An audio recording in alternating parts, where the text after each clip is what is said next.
Well, we're at the stage of the engine. The owner's manual on page 14 will give you some torque specs. Also on page 15 you have some tools that they'll talk about. The number 4 is the air gap tool. You can purchase this from DDM, or you can just use a business card.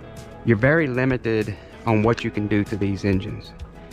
They give you some specs and the rules, so I'll put the rules up here on the corner, but you go to Fifth Scale Dirt Oval Network and they will have the current rules posted on their page. And you have to run a kill switch. We're using the Dynamite kill switch. You can get it from DDM. It's fairly cheap, inexpensive. To use this kill switch, you pretty much have to take the coil off and disconnect your leads. And snap this one in and snap this one in, and adding your kill switch back to it, just plug it in. Alright, once you have it like this, you're ready to install it back onto the engine. You have these 2 plastic spacers. They go behind the coil, so you'll insert your bolts like so, place your spacers on, and then put in your coil. Insert your coil gap tool, rotate your flywheel till the magnet pulls down on your coil, and then go ahead and put a little torque on it.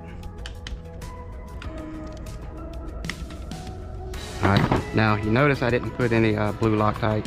A lot of guys put Loctite on it.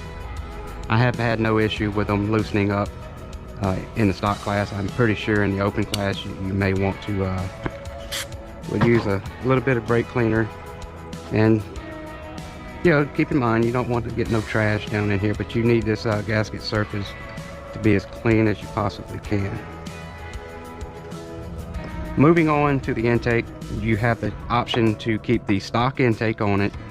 From what I gather in the rules, if you run the stock intake, you have to run the stock gaskets. I'm opting to go to the billet one. It comes with the gaskets. These gaskets we've talked about in the past, after a few heat cycles and your carburetor will loosen up. The approved gaskets, you can get these from Victor Jennings Motorsports or Donnie Nelson Racing. But these are the gaskets that you have to run in the stock class if you go with the billet adapter. The billet adapter comes with some stainless screws. You can either use the stainless screws or you can go back with the black screws, and that's the screws that I will choose to go with. Not saying that anything bad about stainless, but I prefer steel over stainless when it's going into aluminum. I will Loctite these,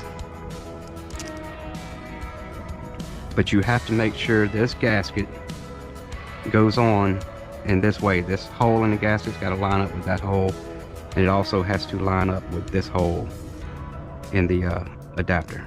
And now that you have your gasket on, go ahead and put some Loctite on these screws, and then go ahead and put your spacer on.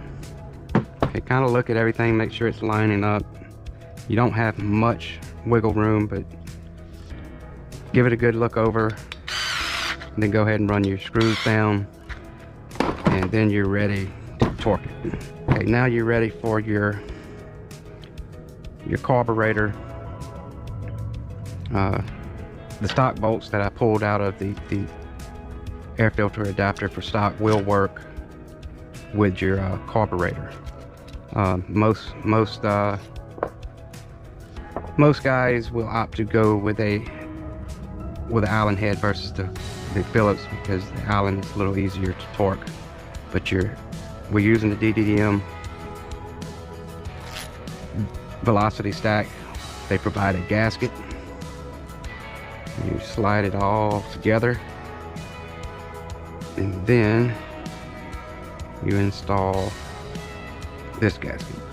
careful that you make sure that this hole is lined up, and when it goes on, that hole will also be lined up.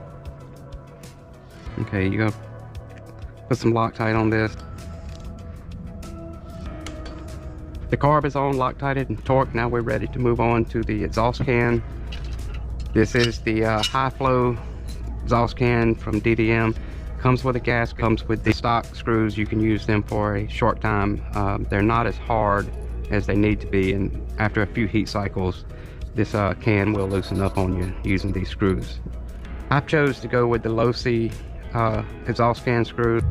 They're hard. I've not had any issues. They use a Torx bit, but you still want to drill a hole for your safety wire, and I use a 1/16 drill bit. Take your time, it'll go through it. Also on your can, you can braze in this stinger. So that's something you can do to prolong the life of it. We're not going to Loctite in these screws. We will go with the torque spec that they call for.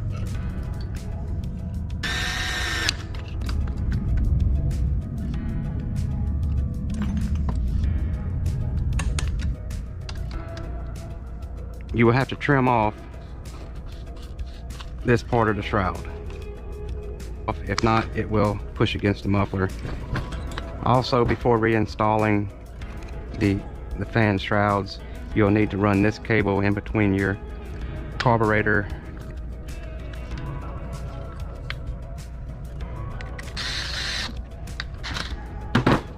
your fan shroud. You'll modify, you'll take out the screws and you'll rotate this 90 degrees.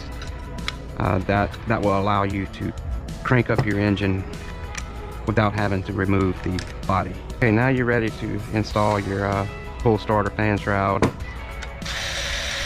Okay, the engine is assembled, and now we're ready to install our clutch carrier and clutch bell. I chose to go back with the stock clutch bell carrier and clutch bell. This stock one will be fine in the stock classes. If you do lose a bearing, it will tear this up. The clutch bell, there is an optional part. Vertigo makes it. It's a lightweight. It also has vent holes in it to reduce heat. If the stock clutch bell carrier goes out, you will opt to go with a aluminum one. They sell them at Rovan. I think TIT also sells them. They will hold up better and last longer. In your roller, when it came in the box, it came with some a little screw packet. You will need these pieces here, and you will also need this bolt, and trying to find it, these two 4mm. That's what will attach your clutch bell carrier to the engine.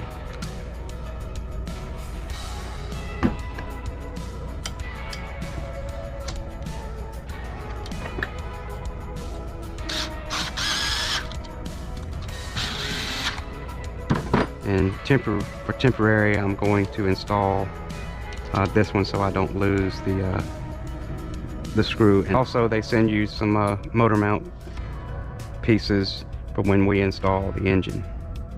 So hold on to these parts. Break-in is a very controversial subject when it comes to these engines, and every engine builder and everybody has a opinion on it.